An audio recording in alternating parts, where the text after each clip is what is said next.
Greetings, life forms, wherever you're receiving us. This is Justin. And Matt.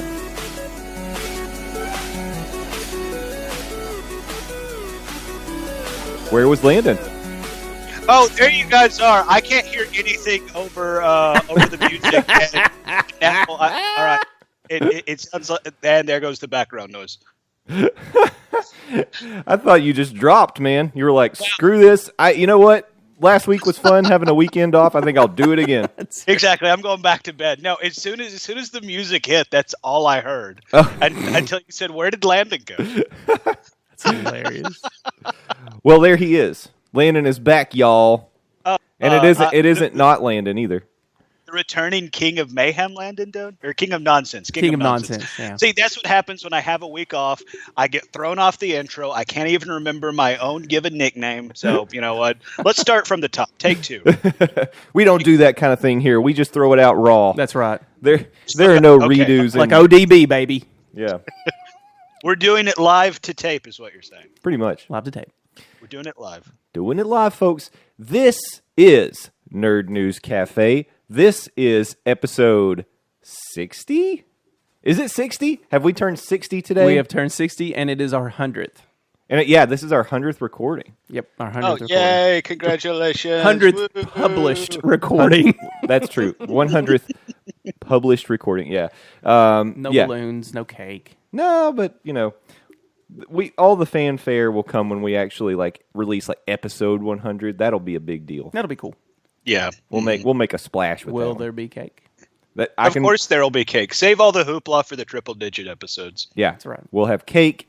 Hashtag hoopla. There will be punch, maybe some hunch punch. Punch. Punch and pie? What'd you say? Punch and pie? Punch and pie? Yeah. People will show up if you have punch and pie. Oh, absolutely. What about a free hat? Depends on the hat. Party hats? We'll do party hats. Ooh. All right, sweet. Can I wear my Long John Silver's powered hat? Yeah, if you want. So now, last week when we recorded, it was pre-eclipse, but we released the episodes post-eclipse. Mm-hmm. We can confirm we're still alive. Yep. None of us have mutated. It wasn't out of the comment. That we're aware of yet.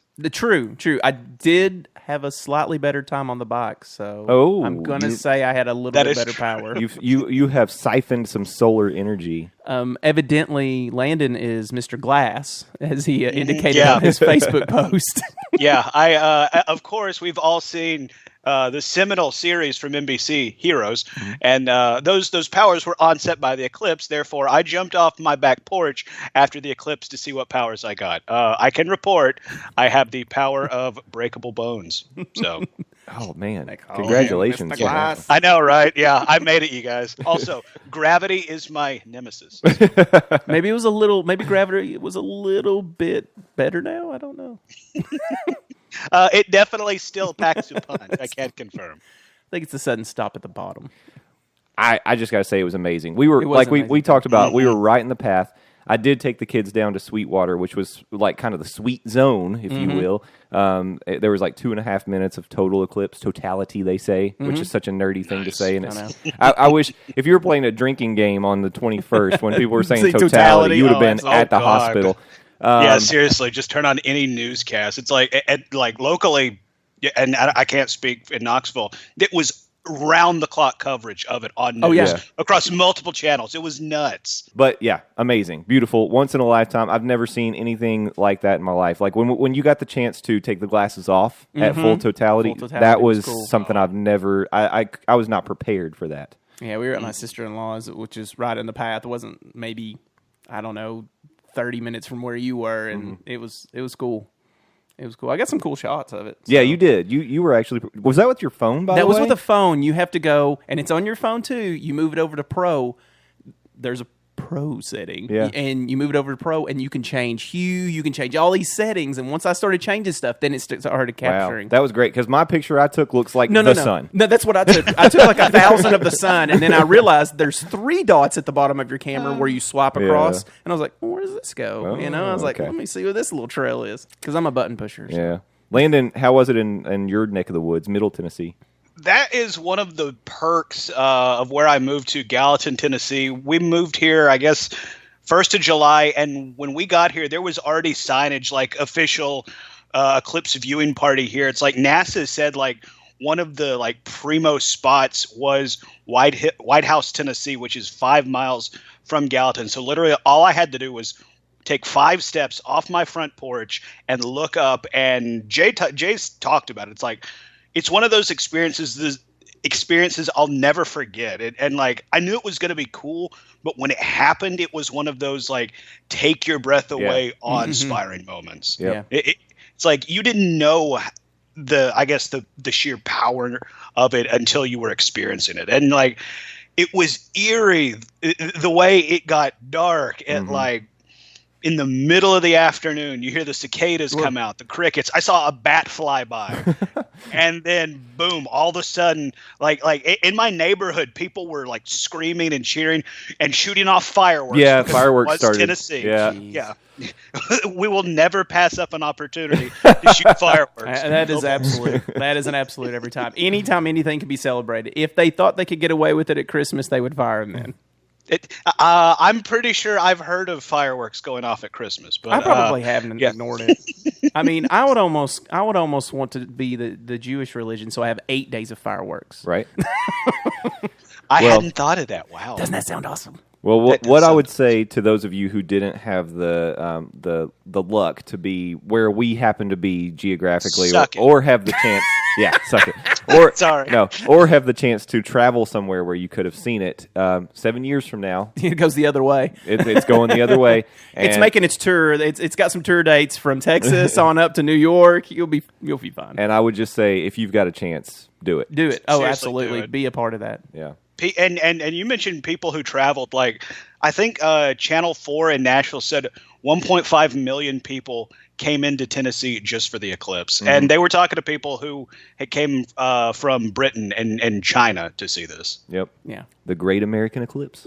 It was great, to say the very least. It was. And we all got superpowers now, so congratulations on that. That's right. One superpower I have is to drink beverages while I speak. So let's talk about the drinks we brought to the table before we get into the headlines of the week. Why don't we? Matt, you've got yours is hiding in a koozie. So in my Family Guy koozie. Yeah, I'm feeling like some suspense over here, and it's nothing special. Do a reveal for me. It is. Oh, let me do it real slow. Oh, here it comes. Here it comes. Oh, not yet. Oh, there it is. Oh, there it is. It's just more polar seltzer water. Okay, but it's black cherry. Black cherry. The color of the top of it, I thought it was Dr. Pepper. So you fooled me. I did. Good job. I did. Fooled me once. I don't like Dr. Pepper anymore. They ruined it. They ruined Dr. Pepper? What did they do to it? I don't know.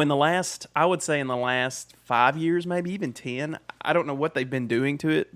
Ever since their 23 flavor campaign, which is going on a while, but it does not taste the same to me. Really? It tastes like crap. It tastes like candied garbage. And I like sugar, so you can imagine what it tastes like to me. That's the wife's favorite. We always have Dr. Pepper because she loves it. And then cherry Dr. Pepper is just oblivious. I don't even know where the cherry is because it was in there before. That's exactly. I have said that too. I've tried cherry Dr. Pepper. I'm like, okay, so this tastes like Dr. Pepper. Cherry Coke tastes like cherry Coke. It does. Cherry Dr. Pepper's like, we just changed the label. Yeah. Cherry Dr. Pepper tastes like a lie. It tastes like a lie. Landon, what have you got going on? I am drinking a similar lie. I'm drinking Diet Coke because that's what I got with my breakfast from McDonald's.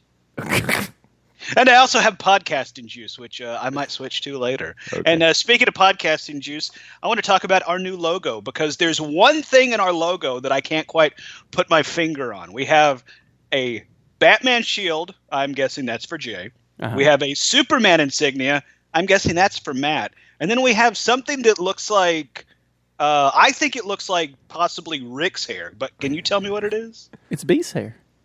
Oh. It's from your Beast costume. All right, well, that's I like can, your go-to. I can get behind that. That's your go-to thing. Plus, your hair is always crazy, and I gave you the blue flame hair. I think it kind of looks like... my hair's not always crazy. You take that back. No.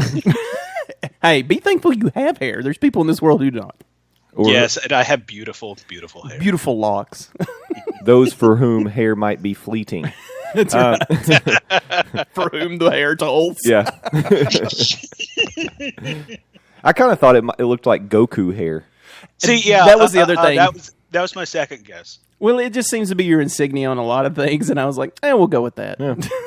It looks nerdy, at least. Plus, it was recognizable from the website where we use your Beast costume, your Beast protest costume, so it would be more recognizable. You're talking about nerdnewscafe.com, where people can go and have access to our amazing Twitter feed, as well as our forum. And pictures. Our forum. That's right. Our nerdy and information. Forum. So, I love that website, nerdnewscafe.com. It's a good one. All right. I have another surprise gift. A surprise drink. He's got me fooled with this water on the table, and I knew something else was somewhere else. There's a water on the table, but I today am releasing the monster. Oh, God. Are you releasing the Kraken? Do you know I've never had Monster Energy drink? You've never had Monster Energy? Not one time. Let me get you prepared. But it's about There's going to be a high, and then there's going to be a really long low. The drink of the beast. Drink of the beast, that's right. The drink of the beast. Have you seen all that stuff? It makes me laugh. The lady that has the big long... Why Monster is the devil's drink? The devil's drink, yep. Yeah. I'm dancing with the devil by the pale moonlight. Pale moonlight. The joke's on him. It's in the middle of the day. It's moonlight somewhere. This, I got to tell you, tastes to me like Red Bull. Why is this on my... It doesn't taste that different, but I don't know. But it's probably fine. In a bigger, more colorful can, right? So it's a big black can with 3 orange green railroad spikes. Whoa, somebody's colorblind. I know. Good grief. I don't know why I said orange. This is not how you tell someone you're time, baby. That's what he wishes. I am super surprised we don't have Monster Tennessee drink around here. I'm sure we do. Oh, I'm sure it's somewhere. There's Peyton Manning flavored Gatorade. Yeah. Is there really? Does it taste like Peyton Manning? It tastes like Peyton Manning. Can I lick his arm to make sure that it's official? It looks a lot like orange. It might be orange. All right. I think it's time to get some headlines, fellas. Yeah, let's get in it. Let's do it. As I always ask you to do, my friends and listeners, go out to our Twitter account. That's at nerd_news_cafe, and you will be able to see for yourself those headlines and topics that we will be talking about today. We have liked, we've retweeted, we've quoted, we've made our own comments on some things, and we're going to focus in on a few today, but if you want the full scope, check out the Twitter and interact with us there. We're going to start today with something close to Landon's heart, which is the Godzilla vs. Kong upcoming movie. Oh, yeah. By the way, Kong Skull Island now available on Blu-ray and DVD. Nice. Yeah, go pick it up and get yourself prepared, because this one is, well, they're promising it's going to be a big one. Adam Wingard, the director, who you would know from Your Next and Death Note, which is available on Netflix now. I haven't watched it yet. I haven't either. He's set to direct Godzilla vs. Kong. And in a recent interview, he talked about his plans. He said, quote, "I really want you to take those characters seriously. I want you to be emotionally invested, not just in the human characters, but actually in the monsters. If I had my way, I would want people to be teary-eyed at the end of the movie and be that invested in what's going on." I got to tell you, I don't want to make an emotional connection with Kong or Godzilla. I just want to see them beat the ever-loving trash out of each other for about 90 minutes. That's all I want. Can we get that note to him, please? Well, I think Landon can agree with me. Who gives a crap about the human characters in these movies? Yeah, human characters, I remember their names.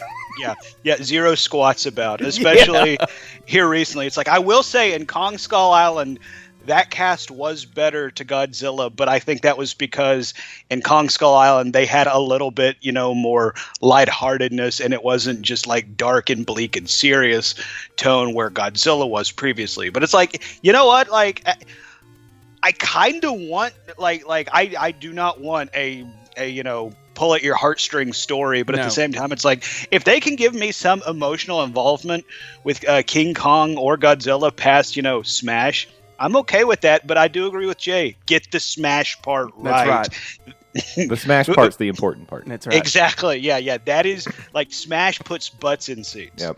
All right. Well, moving on. That was a Geek Tyrant article. This is another one. David Hasselhoff says the Knight Rider revival will be like Logan and that it will be dark. Does that mean he's not in it? Why?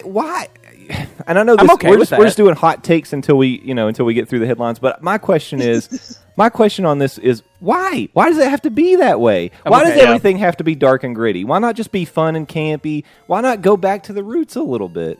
I don't need that. I mean, I'll take it anyway. I don't care. I mean, I guess, but at the same time, it's like I have a standing joke on this podcast. Oh, it's finally the dark gritty reboot of blank that we've all been hoping for. It's like, and now we're literally getting a dark gritty reboot of Knight Rider that we've all been asking for.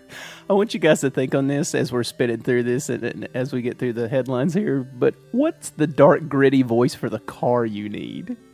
Yeah. Don't answer now. Don't answer now. Think on it. Think hard on this. We'll think on that and we'll throw them out at the end here. Moving on to another upcoming TV announcement, and that is that Stranger Things has been confirmed for season 3, even though we haven't had season 2 yet. No surprise. But it wasn't really a surprise. The trailer for season 2 is enough to get you season 3. People see the trailer like, give us more of that. That's right. I like what you're cooking. Yeah. But upcoming in October, we've got season 2 coming out. A lot of anticipation. People pretty excited. It looks like it's going to be great. I love the fact that it looks like it's going to be set around October and Halloween. I know. It's right at October, right at Halloween. I mean, yeah, it's going to be amazing. Good timing for them. And absolutely. And Netflix has a bad problem with, here's Christmas movies. It's summer. Yeah. Here's your Halloween movies. It's, St. Patrick's Day. I'm like, what are you doing? Mm-hmm. And there's going to be over 1 million Halloween parties that weekend where Stranger Things season 2 is just on in the background, or Halloween parties will devolve into Stranger Things season 2 marathon watching. I can't imagine the costumes. I mean, the costumes alone with Stranger Things are going to be crazy. Oh, let's just wait a couple weeks. Dragon Con is upcoming, and I have a feeling we'll see some Stranger Thing costumes. Yeah. I'm sure. We'll see a whole team of them. That'll be cool. Oh, yes, we will. Actually, my friend's daughter went as 11 a couple years ago. Shaved her head and everything. It was awesome. Did she have a box of Eggos? Yes, she did, actually. Cool. And then we also heard that they're going to end it at season 4. And I just found this was a kind of an interesting thing from this. This is a Screen Rant article that I'm reading. In an extensive interview with Vulture, Matt Duffer wants to keep the story evolving while easing up on turning their child stars' worlds upside down. He said, "I don't know if we can keep having something bad happen to them once a year." When yes, you can. It's called television. When asked if there's a hopeful note for them to go out on, he offered that and I'm going to quote here, so I'm going to have to bleep myself. They'll have to get the fuck out of town. That sounds hopeful. Yeah, that's okay, man. That's if you haven't seen that season 2 trailer, holy crap! I mean, the world. I don't think the world's just coming down on them. I think it's coming down on everybody. Yeah, it's crumbling down around. I mean, and honestly, at some point you'd have to. I've always thought this about Nightmare on Elm Street as well. Move. Yeah. Move away. Yeah. Pack your bags and leave. Same thing for Halloween. Get out of town. Seriously, it's not that hard. Before we move off Stranger Things, them announcing it's ending in season 4, kind of like that kind of caught me by surprise. Yeah, I would say that because it's so successful, you would imagine that they would just want to keep doing it. But I also really respect it because end it. Too. Just end it. Yeah, because for me, tell the story you want to tell. Well, that's it. And here's the thing, I watch Walking Dead, and it's ever going, ever going. And they know it's a cash cow. They're not going to stop. This is like, you're going to get closure. Yeah. It's going to happen for you. And I'm like, okay. It's sad. I'm sad because it's like, oh, man, I only got 3 seasons of this, or 4 seasons of this, but, I get an ending. 4 seasons, just like the world. Just like the world. Well, what was the other season? Did they? And it keeps it from turning into Lost too. I mean, Walking Dead, where they don't jump the shark. That's what I'm saying. Exactly. They just have to reinvent themselves every 5 freaking. You were asking what season was the first season set in? Like what? Yeah, I was what trying time to think. of year? Did they I think it was fall. It was fall. I feel like it was and I think fall. they're still staying in fall. Yeah. So. So, all right, let's move on to a couple upcoming movies. UA's getting involved here. Welcome UA to the show. DC developing Joker origin story with Todd Phillips, Scott Silver, and Martin Scorsese. And I can hear by the exasperated tone in Landon's voice, he didn't have a happy reaction when he heard this news. No. I mean, okay, yeah, the fact that Martin Scorsese is involved, kind of like, okay, maybe, but it's like, do we really need an origin story for the Joker? I kind of always thought part of the appeal of the character of the Joker was we didn't know everything about him. We don't know where this agent of chaos comes from. I mean, that's exactly something I said about back when we were doing debates, and I talked about the great thing about Joker is all of the origin stories you hear could be true. Exactly, and that builds towards his mythos. Yeah. And it's like... And I want to touch on something y'all talked about last week, the Obi-Wan origin story. And we have the Han Solo origin story coming. I think I might be at critical mass when it comes to origin stories. Patton Oswalt had the whole bit. It was like, oh, you love Boba Fett? Well, here's Boba Fett as a kid. Why are you sad? It's like I don't care. It's like I already like these established characters. Just keep moving forward with them. Right. And I totally get that. But I want to counter that argument just a little bit. The Han Solo movie, I get. I totally see what you're saying. Like, we don't need to see him as a young guy, and how did he become the Han that we know and love? Yeah. The Obi-Wan story, they have said, based on what we know so far, it will be set on Tatooine. So it will be bridging the gap. That's what I'm saying. I think it's it's just a chapter in his life. So it will be bridging the gap between 3 and 4, which is the story that we've always wanted to know about. Okay, all right, Obi-Wan. fair enough. Because we already have it. If there's a good story to tell, absolutely. But don't just be telling the origin story of Alfred Pennyworth just because. Yeah. We don't need to see like Obi-Wan Kenobi when he was in daycare playing, making his Tinker Toys float. I will say this. I think they did a great job with Rogue One and telling, this is going to be bad, Jen's story. And you kind of got a little bit of her early on, kind of a tragedy. Yeah. You know who raised her, but that's it. I mean, you don't get into the in-betweens. You don't get any of the... the training she had or any of that crap. You just got her. You kind of this is the father figure. You meet a little while. This guy's a little old. Mom gets killed. You know that. You met dad. I mean that's it. That's all you get. Yep. And I think that formula works for them. They could do the same with Obi-Wan if you really really wanted it. You could get an early tragedy or something that put him in the Jedi Order, and then boom to Tatooine. But we kind of, we know a lot about Obi-Wan's and Qui-Gon's backstory a little bit. So I think that one's going to be okay. But I totally hear what you're saying. Origin stories. Oh, yeah. Yeah, origin stories as far as going back and let's show you where all this came from. We don't always need that. Everybody's favorite Joker is Heath Ledger, and we know nothing. Yes. Oh, we know nothing. And speaking about who's going to be playing Joker in this origin story, it won't be Leto. It says... Leto will not take on the role for this iteration of the character. Per the report, he's set to reprise the role in Suicide Squad sequel and the Harley Quinn spinoff, but the origin story will be a new, possibly younger actor, which, I got to tell you, it honestly, to me, sounds like this also will be a standalone movie, not necessarily connected to anything else going on in the DCEU, which leads me to the next article. The Batman, this much maligned Batman that we've heard all this dumpster fire stories coming out of this this production. As the Batman turns, as the Batman turns, it will not be part of the extended universe. And I have to ask the question: why? My favorite question: why? Why are we doing? Why? What's the freaking point? Yeah, I mean, Marvel's at a disadvantage, right? Because they don't own the rights to all their characters. DC doesn't have this issue with their main, starting lineup. Yeah. They own it all. Why not make it all connected? I don't get this. I mean, even on that side of it, Marvel doesn't own other characters, so they've built around it. I mean, we're definitely missing some characters in the Infinity Gauntlet. Don't get me wrong. Oh, yes. We're missing some hellacious characters that should be in there. But yeah, you're right. DC doesn't have any of those problems. Who is in charge over there? Can I speak to somebody? That's what I'm saying. No one's in charge over there. I mean, it sounds like it's everybody just... It sounds like...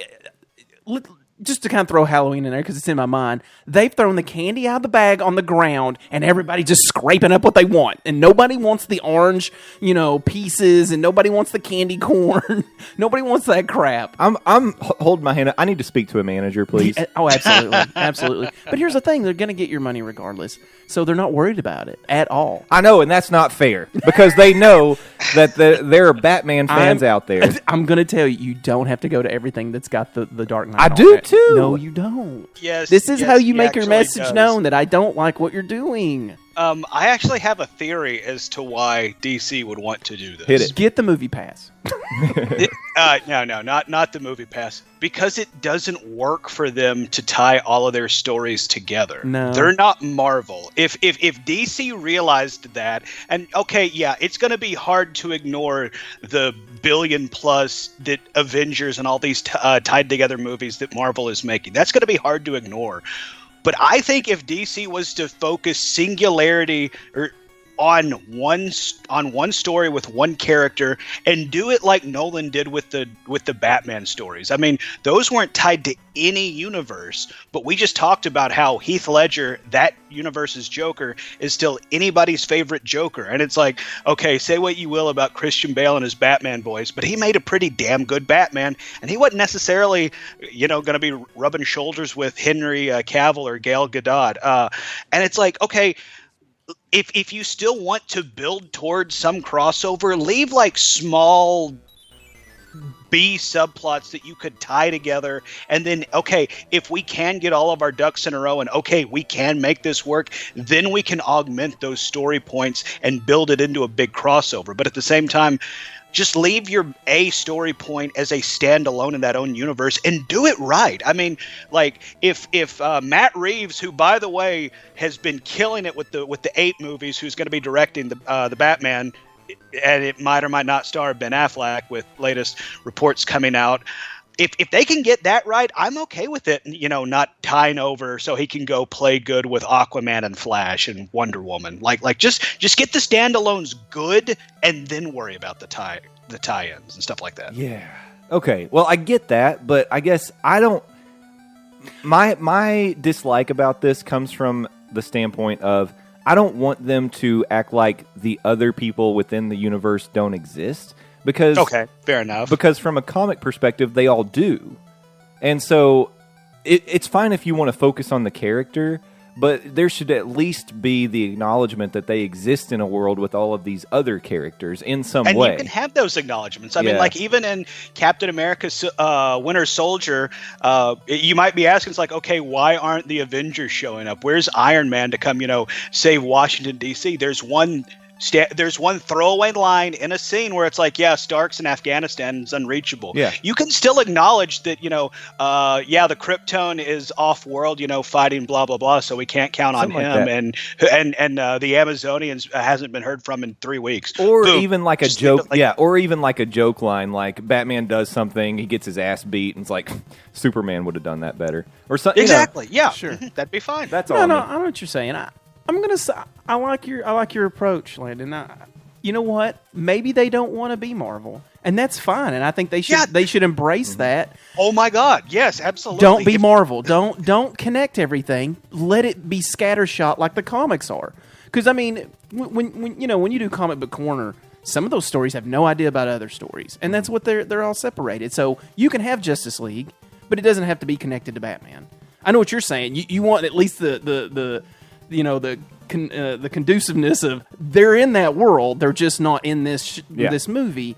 Mm-hmm. But yeah, I'm kind of okay with that if they totally embrace that. But if we're just like, I don't know, hey, we're going to do all these spin-off movies and some of them are connected and some of them aren't, and it's like I don't like that. You've already set status quo with Wonder Woman and Superman. Man of Steel and Wonder Woman are both connected to Justice League. Yeah. So now you're kind of almost obligated to do the Flash movie, to do Aquaman movie, and a Batman movie that's connected. But are you? I mean, kind of. Superman and Wonder Woman are already tied in because they're already made. But you just the Flash stands out. It's like, we're going to get this Flash movie after Justice League comes out, but at the same time, I don't need it to necessarily tie into him going to JLA headquarters and, hanging out and doing JLA. The good thing about the Flash TV show is it focuses on Barry being Barry and hanging out with his real life people. And also he's the Flash doing, going to fight Gorilla Grodd or something. Yeah. I mean, so both of you would be okay if some of them were tied and some of them weren't. I would love that. And I would really feel like that would give some directors a lot more freedom. Oh, no. You definitely get better stories. Mm-hmm, absolutely. I mean, could you imagine if somebody just did all right, I'm going to do a Nightwing movie that is not tied to the Justice League, but we're going to focus on Bloodhaven, which is DC's version of Hell's Kitchen, but also there's a island prison there. So, and we're going to focus on Nightwing trying to stop a breakout. It's like one night in Bloodhaven or something like that. I'd watch the hell out of that. I think Nightwing, and this is kind of off kilter, but Nightwing needs to be added to the TV universe. I think that's what they're missing with all their characters and their crossovers. Well, yeah. Because I don't think they could ever pull a Batman in. It's not worth it to actually have that in that universe, but I think not Nightwing, on TV, no. Right, exactly. But I think a Nightwing would be super awesome for TV. Mm-hmm. And that could really elevate the profile of a character like Nightwing, who looks to be awesome. Nightwing's kind of a badass. Yeah, that's what I'm saying. And I know that was unintentional, but you were like, "Let's be awesome." Let's be awesome. No, that's cool. I think Nightwing is the perfect answer to the TV universe in the sense that it's Batman, but it's not Batman. And he can say whether he's there or not, He can say, I'm taking care of this stuff while Batman does whatever. He can be in the shadows. We even, we had the whole thing about Gotham. You never have to show him. And he is mentioned in the TV universe. So, Batman is anyway. But I think they could do better with TV with him. This might come as a bit of a shock. Uh-oh. But not every person who's going to buy a ticket for a DC movie is as big a nerd as we are and follows all of these headlines. So here's the thing that I would say about having all of these separate or movies that are some connected, some not. You're going to get some serious confusion because even with the the huge following that Star Wars has, people went to Rogue One thinking that it was supposed to be Episode 8. Real? Well, yeah, I heard that too. And maybe you were the one that told me, but I heard that.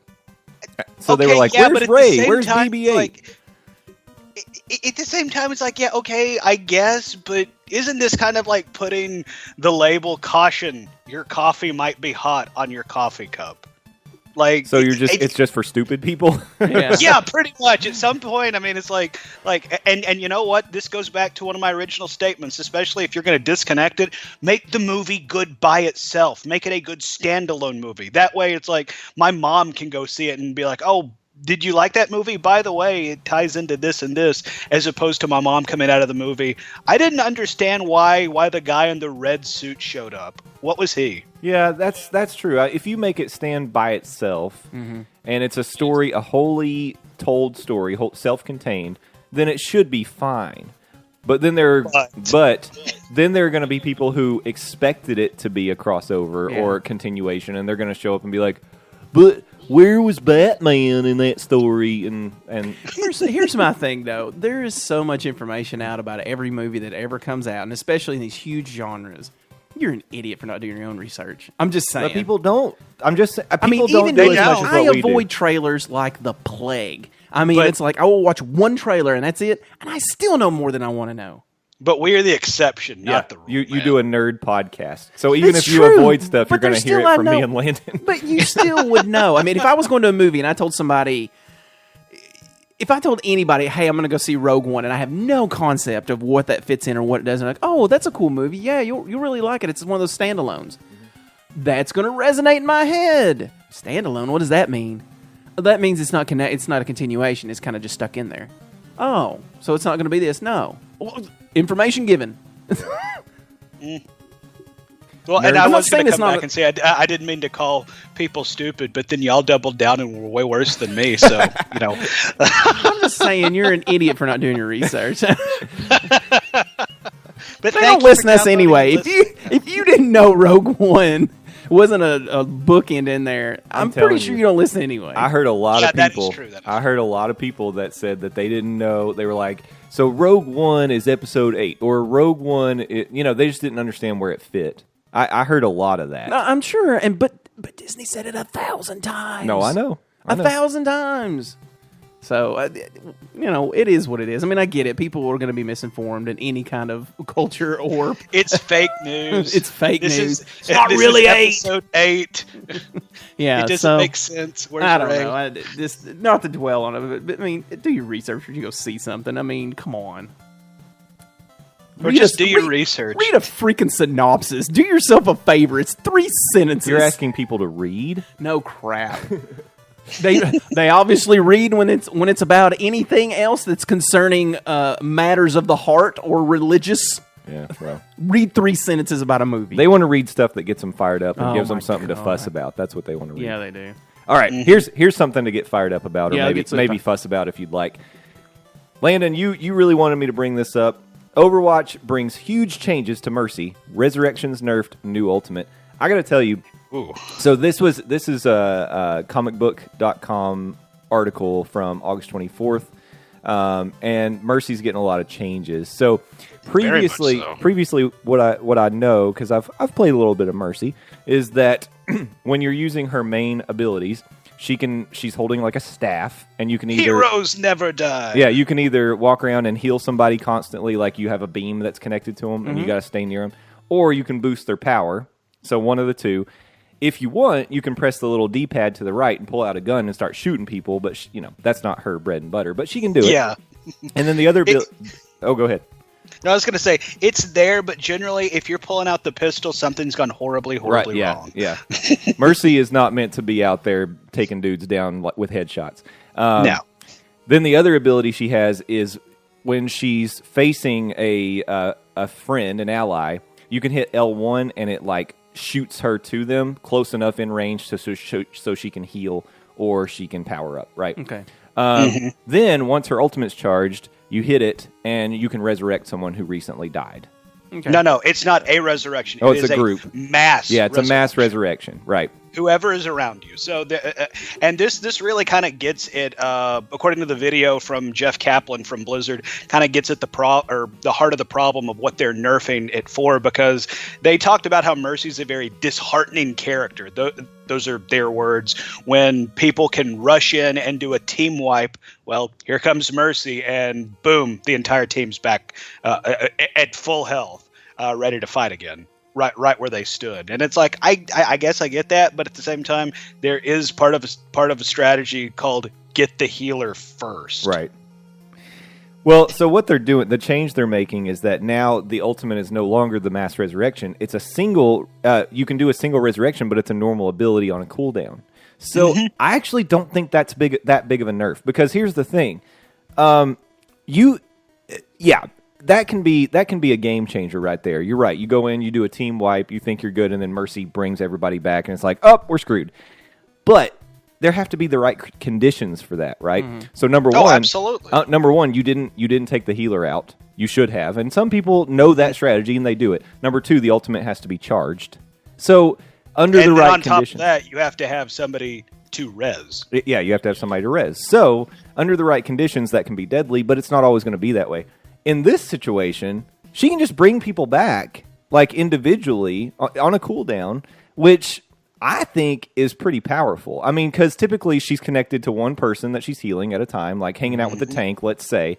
So the tank gets taken down, popped it right back up. Sorry for you, and she can do that whenever she wants. And then I don't know how long the cooldown's going to be, but if it's... Well, and let me jump in here. That's the big question mark, because in that same video where they announced all these changes, Jeff Kaplan said, quote, "It is a very long cooldown." It does say significant, yeah. Mm-hmm. And even in her new ultimate, which you're getting towards, it and it'll cut down on cooldowns, they announced that it's reduced to a 10-second cooldown.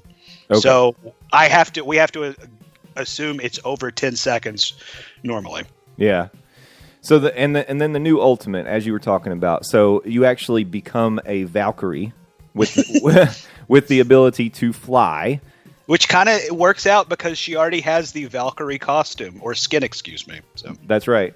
It also gives a boost to healing and power up, and it gives you further reach with those beams, and they chain. That's pretty huge.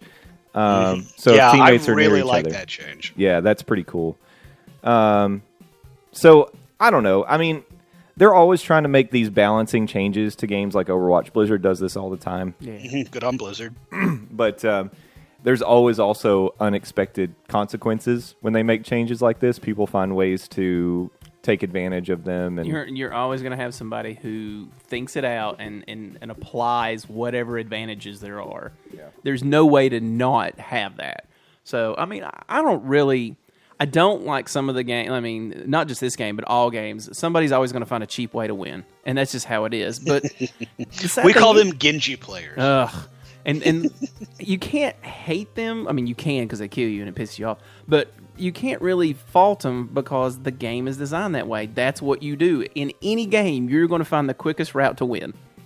So why wouldn't you? I don't know. And I do want to say, it sounds like I was negative on it. As somebody who mains Mercy, it's going to be different, but at the same time, I'm interested. And like Jay said, it's like Mercy is going to now have a purpose literally all the time. So it could be cool. It's going to be different, but could be cool. And in that same video, I think this is kind of also big. They announced they're going to be tweaking characters coming up, including Diva, which is already a character that has quote unquote been hit with the Nerf hammer. So it's going to be interesting to see what happens with Diva going forward. I like playing Diva, but I'm not good at it. But let's be honest, I'm the same way. I'm not good at any Overwatch character. I think you've admitted that your skill level is balanced all across the characters. It is. It's pretty consistent. It doesn't matter who I play. I suck. Dude, let's group up. Let's get it going. No, I know. We've been talking about it and we need to do it. I think the timing of our gaming hasn't lined up recently, but we just have to make it work. And I also downloaded the Necromancer pack on Diablo 3. Nice. So. We could do that too. More Necromancers. Exactly. Yeah, literally all the Necromancers. We're going to all have skeleton armies. It's ridiculous. Golems, skeletal mages, all the shit's everywhere. My kids have been pressuring me for that game just so we can all play something together because, man, couch co-op is few and far between. Dude, and that is one of those games that nails couch co-op. Yeah, it's so. That's what I'm saying, and that's what's tragic. I mean, I tried to get them involved in the Marvel thing, but they just, I don't know, they just didn't really. I cooled on that pretty quick too. I don't know what it is. I think for me, if I'm going to play a game like that, I'd rather play Diablo. It is the repetition. I mean, like I was big on it during the beta, and I'm still big on it. It's free to play, but at the same time, after a little while, you can only beat up the same faceless hand ninjas before it gets boring. Yeah. Defenders up looking at you. No crap. And the city doesn't change, and they're always in the same spot. Yeah. Still, I enjoyed that, but after much like Marvel superheroes online, it's like, okay, all right, I've seen you beat up this guy 1,000 times. Come on. Yeah. So we're running a little. Please short. Continue, Dan. I was just going to say we're running a little short today, but before we wrap up, I just wanted to give an opportunity. Anything you guys wanted to kind of reinforce or revisit before we close up the headlines for the day? I'm going to say on the Knight Rider car voice. Mm-hmm. Oh yeah, right. It's going to be either.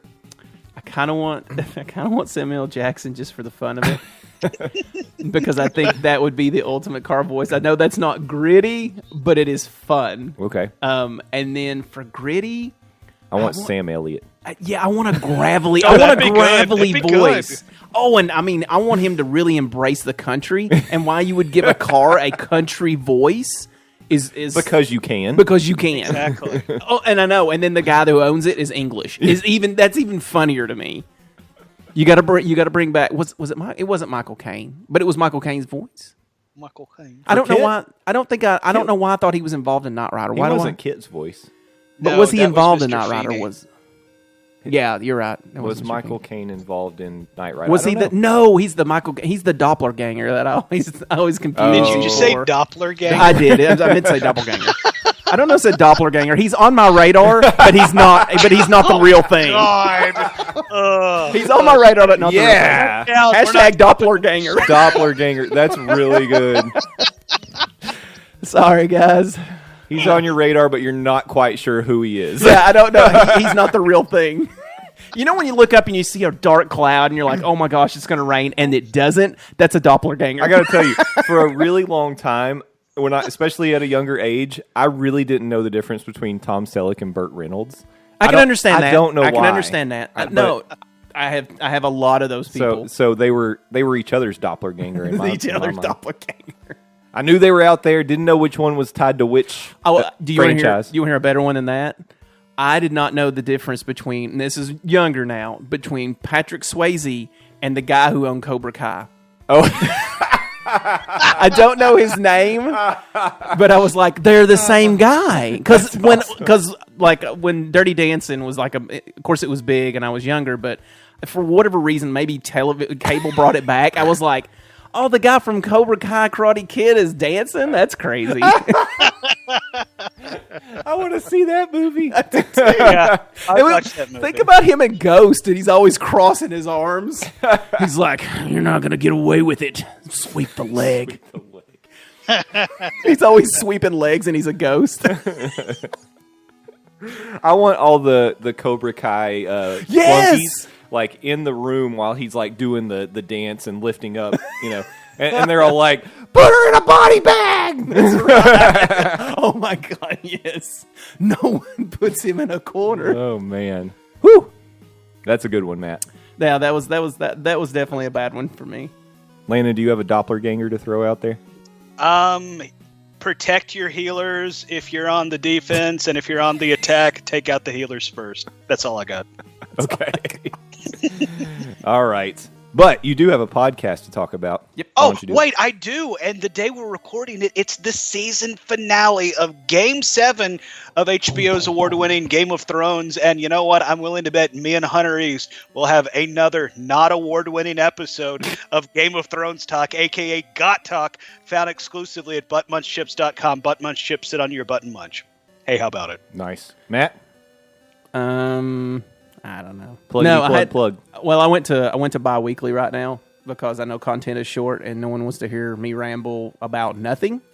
So I didn't release one last week. There will be this one this week, and I have hopefully a new partner that I will introduce on it. We'll see how it goes. That's what we call a tease in the business. Just a slight will background. Will it be Patrick Stewart? It will not be. It will be. No, shut up! It could. They don't know that. It will not be Peace Stew. It will not be Peace Stew.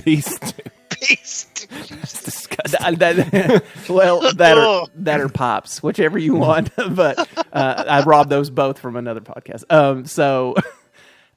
No, he has no comprehension of any Star Trek other than the Kelvin universe. Okay.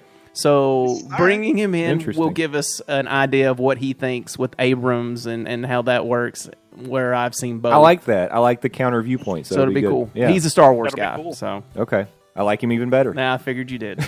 But yeah, hopefully Wednesday, Tracking Trek Podcast at Twitter. Or on the Twitter, it's at Tracking Trek Pod. So if you want to hit us up or you have anything you want us to kind of that you saw that's happening, we'll go over. But I think we're gonna stay the course with the new trailer that's coming out, and then there's been some stuff here and there they've kind of released.